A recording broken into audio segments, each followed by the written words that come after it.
చెప్తున్నా వినండి, మీరు అడిగారు కాబట్టి 2 మాటలే. ఒకటి, ఏమీ అక్కర్లేదు, 2 జీవించండి అన్నాడు ఆయన. ఏమీ అక్కర్లేదు అని జీవించగలిగితే సుఖంగా ఉంటాం.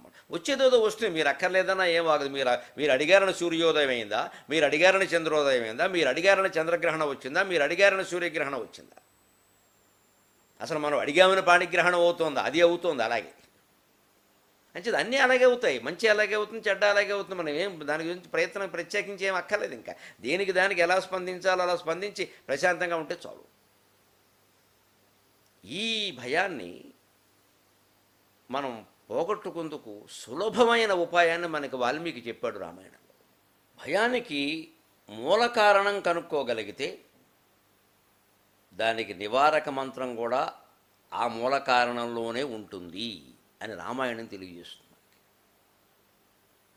కిష్కింధకాండలో సీతాన్వేషణ గురించిన చర్చ జరుగుతున్నప్పుడు సుగ్రీవుడు ఒక 10 కోట్ల మంది వానరుల్ని 4 భాగాలుగా విభజించి 4 బృందాలుగా 4 దిక్కులకు పంపిస్తాడు. కోట్లు లక్షలు ఈ లెక్కల్లోకి వెళ్ళకండి, ఆ ఇంకే అనవసరం. 10 మంది కూడా కావచ్చు, సరిపోతారు, అది పెద్ద విషయం కాదు. ఆ 4 దిక్కుల్ని పంపేవాళ్ళని కూర్చోబెట్టి 4 బృందాలుగా ఏ దిక్కులో ఏ దేశాలు ఉన్నాయో వాటిని ఎవరెవరు పరిపాలిస్తున్నారో ఆయా రాజ్యాల్లో విశేషాలు ఏమిటో ఆ దిక్కు ఎక్కడ ముగిసిపోతుందో కూడా చెబుతాడు. ఆశ్చర్యకరంగా ఇంత భౌగోళిక పరిజ్ఞానం సుగ్రీవుడికి ఎక్కడి నుంచి వచ్చింది అని ఇంటర్మీడియట్లో జాగ్రఫీ గ్రూప్ తీసుకోలేదు కదా అని రాముడికి అనుమానం వస్తుంది. ఏమయ్యా సుగ్రీవా, నీ గ్రీవం చూసాం, నీ బుద్ధి వైభవం నాకు ఆశ్చర్యంగా ఉంది. ఇదేమిటయ్యా, ఇన్ని వివరాలు చెప్పేసావు ఏకంగాను. 60,000 ఏళ్ళు పరిపాలించినటువంటి మా నాన్నగారికి కూడా ఇన్ని వివరాలు తెలుసునో తెలియదు. భూమండలాన్ని మొత్తం జయించినటువంటి చక్రవర్తులకి ఇన్ని వివరాలు తెలుసునో తెలియదు. నీకెలా తెలిసే అయ్యా ఎన్ని వివరాలంటే, భూమి మీద ఏ దిక్కులో ఏముందో, ఏ రాజ్యం ఎవరు పరిపాలిస్తున్నారో, ఆయా రాజ్య ప్రజల నాగరికతలు ఏమిటో, ఎక్కడ ఏ విశేషాలు ఉన్నాయి, చివరికి ఆ దిక్కు ఎక్కడ ముగిసిపోతుందో కూడా నీకు ఎలా తెలిసింది అంటే, భయం కారణంగా తెలిసింది మహానుభావ అన్నాడు. నీ ఇల్లు బంగారంగాను, భయం కారణంగా ఇంత ప్రయోజనం ఉందా అన్నాడు. మనం కూడా ఆలోచించాలి, భయం కొన్ని ప్రయోజనాలు కలిగిస్తుంది మనకి. కరోనా భయం కారణంగా ఆరోగ్యం పట్ల జాగ్రత్తలు తీసుకుంటున్నాం. జీలకర్ర, ధనియాలు, అల్లం, వెల్లుల్లి, ఉసిరికాయలు, కరక్కాయలు ఇవరికి ఎప్పుడైనా తిన్నావా? పిజ్జాలు బర్గర్లేగా మనం తిన్నది, ఇప్పుడు ఇవన్నీ తింటున్నాం. మరి ఇదంతా మేలు కాదు. ఇదివరకు బయట తిరగద్దంటే మానేమా, ఇప్పుడు మనంతరం మనమే మానేసాం. ఇప్పుడు మన ఇంట్లో అస్తమాను విందులు వినోదాలు, లేదా వేరే వాళ్ళ ఇంట్లో విందులు వినోదాలు. ఇంట్లో వండుకున్నది ఎక్కడా? ఇప్పుడు ఇంట్లోనే అందరం వండుకుంటున్నాం. ఇవన్నీ భయం వల్ల ప్రయోజనాలు కాదండి. అంచేత భయం వల్ల ప్రయోజనాలు ఏమిటి? సుగ్రీవుడు చెబుతున్నాడు, నేను భయం వల్ల ఇవన్నీ తెలుసుకోగలి, అంత భయం ఏమిటి అన్నాడు. వాలి నా రాజ్యాన్ని నుంచి నన్ను తరిమేసి నువ్వు భూమండలం మీద ఎక్కడ ఉన్నా సరే చంపేస్తాను అని భయపడితే ఆయన నుంచి తప్పించుకోవడం కోసం నేను 4 దిక్కుల్లో తిరగని రాజ్యం లేదు అన్నాడు, తిరగని ప్రదేశం లేదు అన్నాడు. అంత వేగంగా ఎలా తిరగగలిగావు అన్నాడు రాముడు. అప్పుడు విచిత్రమైన శ్లోకం చెబుతాడు వాల్మీకి.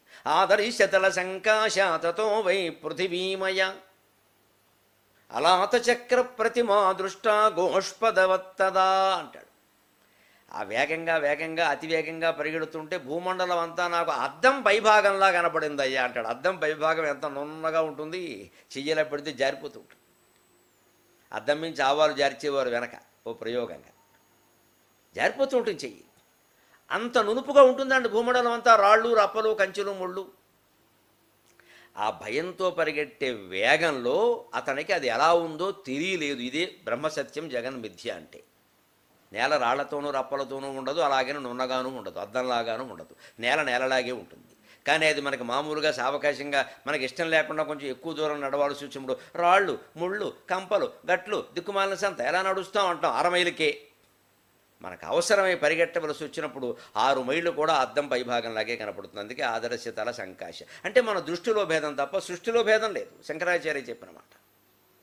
అంతేకాదు దృష్టా గోష్పదవత్తదా అంటాడు. అలాత చక్ర ప్రతిమ, కొరివి మండుతూ ఉంటే ఆ కొరివిలా తీసి గుండ్రంగా గిరగిర తిప్పామనుకోండి, అలాతం అంటే కొరివి.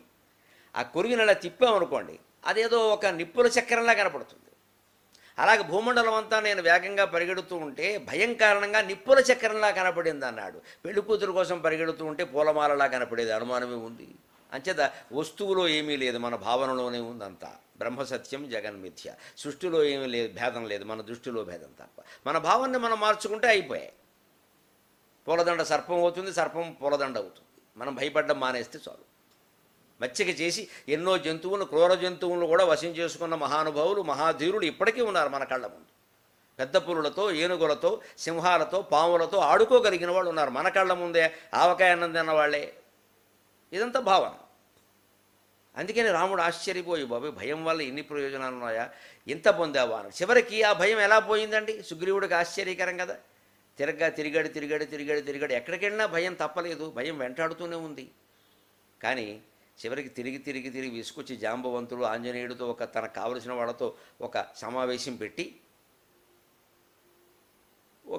తనకు కావలసిన వాళ్ళందరినీ కూర్చోబెట్టి ఒక సమావేశం పెట్టాడు. అది కూడా కరోనా నాడు సమావేశం లాగే ఉంది. ఎందుకంటే మనకి కరోనా నాడు మనం మాస్కులు అందరూ కట్టుకుని సమావేశం పెట్టుకుంటే కోతుల మీటింగ్ లాగే ఉంటుంది మొత్తం. అందుకని సుగ్రీవుడు సమావేశం పెట్టాడు. జాంబవంతుడు, హనుమంతుడు అందరినీ పిలిచి కూర్చోబెట్టి, అది కూడా కరోనా సమావేశం లాగే ఉంది. మూతికి మాస్కులు లేవు కానీ సహజంగానే మూతులు అలా ఉంటాయి. అందరూ పెట్టాక, ఏమండి ఈ భయ నివారణ ఎలాగా అంటే, జాంబవంతుడు పెద్దవాడు కదా, ఆయన బాగా అనుభవం ఎక్కువ. ఆయన చెప్పాడు వెంటనే, నాకు ఒక్క మాట విన్నానయ్యా, నువ్వు అనవసరంగా నన్ను అడగకుండా పరిగెత్తావు. నువ్వు ఎవరికి భయపడుతున్నావు? మూల కారణం ఏమిటి? భూమండలం మీద ఎవరికి భయపడలేదంటే ఒక్క వాలికే. మరి ఇంకే వాలిపోతాడేమో, అదే కదా నీ భయం. వాలని చోటు ఉందయ్యా. అయిపోయి వాలని చోటు ఉందా, అదే నాకు కావాలి, అక్కడికే నేను రావాలి, వాలి భయం పోవాలి అన్నాడు. అది ఎక్కడో లేదయ్యా, మన పక్కనే ఉన్న ఋష్యమూక పర్వతం మీదకి వాలి రాడు.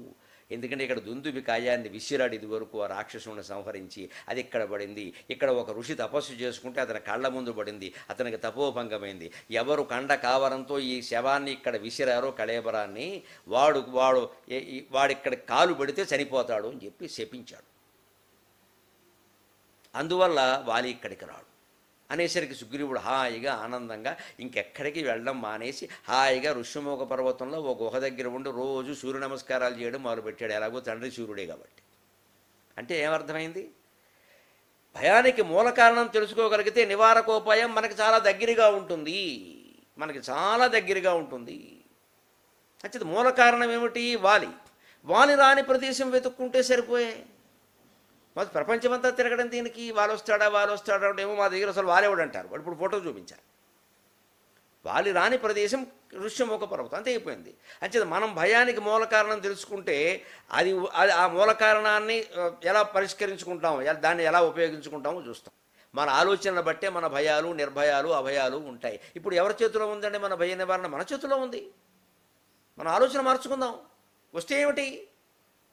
తీసుకోవలసిన జాగ్రత్తలు తీసుకుందాం. ఇవాళ కరోనా నివారణ కోసము అంటే కనీసం తీసుకోవలసిన జాగ్రత్తలు తీసుకుని మనం నిర్భయంగా ఉండడం చాలా ముఖ్యం. ఈ కనీస జాగ్రత్తలు ఇవి.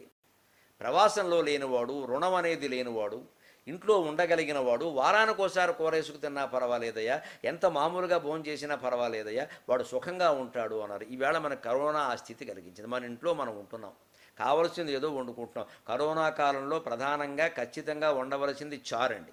అందరిళ్లలో చారు పెట్టండి. చారు కరోనాకి పరమౌషధం.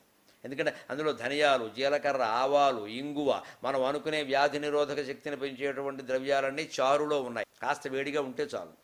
ఇంత వేడి నీళ్ళు వేసి అందులో పసుపు వేస్తే చారురా ఏముంది అనేది మా అమ్మ. పోపుల డబ్బాలో కళ్ళు మూసుకొని దొరికినవన్నీ తలా కాస్త వేసేయడమే.